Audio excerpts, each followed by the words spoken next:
begin with Margaret Brennan's interview with Secretary Kerry as he prepared to leave Egypt and fly to Switzerland for the talks. She asked him flatly, had the Cotton Letter put the talks in jeopardy? Well, I don't know yet. When I negotiate for the first time on Sunday night with Foreign Minister Zarif, I'll have a better sense of where we are. But what I do know is that this letter was absolutely calculated directly to interfere with these negotiations. It specifically inserts itself directly to the leader of another country saying, don't negotiate with these guys because we're going to change this, which, by the way, is not only contrary to the Constitution with respect to the executive's right to negotiate, but it is incorrect because they cannot change an executive agreement. So it's false information and directly calculated to interfere and basically say, don't negotiate with them, you got to negotiate with 535 members of Congress. But that's unprecedented. And they have to negotiate with you. You're the one who has to sit at that table. Well, I understand, but it's unprecedented. I've never seen anything like this. Now, in fairness, look, I don't know how many people really focus completely on it, but I do know that the effect and the intent of the author was to basically say, don't do this deal. And by the way, that's to say that before there even is a deal. I mean, it's like, giving people a grade on a test before the test is even written, let alone given. It's wrong, it's unprecedented, and I hope it hasn't made it very difficult here. And by the way, this is not just the United States of America negotiating. This is China, Russia, Germany, France, Great Britain. So how do you clear the air? Are you going to apologize for this letter? Not on your life. I'm not going to apologize for an unconstitutional, unthought out action by somebody who's been in the United States Senate for 60-some days. That's just inappropriate. I will explain very clearly that Congress does not have the right to change an executive agreement.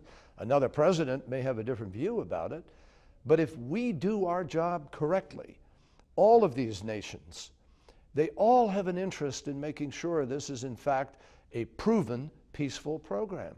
And it would be derelict if we allow some gaping hole in this program that doesn't do so.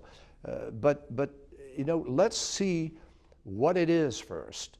And I think this applies to everybody, incidentally, who's been trying to judge this before, in fact, the deal, if it can be sealed, is sealed. You've made the point this is an international agreement. This isn't just the U.S. and Iran. But Senator Corker, chairman of the Foreign Relations Committee, said the decision to bypass Congress and instead go to the UN and allow them to vote on some of this deal is a direct affront to the American people. Well, with all due respect, look, I do really disagree with that judgment, and I talked to him about it the other day and made it clear.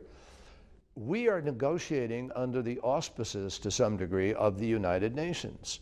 So just as Congress has to vote to lift sanctions, so Congress does have a vote, so does the United Nations have to lift some sanctions at some point in time. Well, that's on sanctions, but to authorize this deal, do you see Congress having a role? Congress has a role.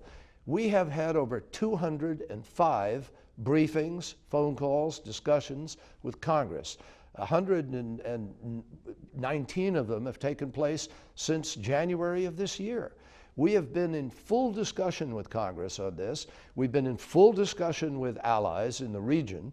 We have had our team go to Israel or meet with Israelis in Washington or elsewhere to brief them regularly in this process. This isn't, a complete mystery.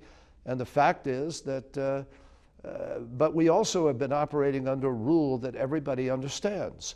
Nothing is agreed to until everything is agreed to. And so we have to finish our negotiation, and we deserve the right to do so, frankly, knowing we have to submit it to the world to judge. We ought to be able to find out unimpeded and uninterfered with in an unconstitutional way in violation of 200+ years of tradition. The president wants a deal by the end of March. If you can't meet that timetable, what happens? Margaret, we are trying to get a deal by the end of March.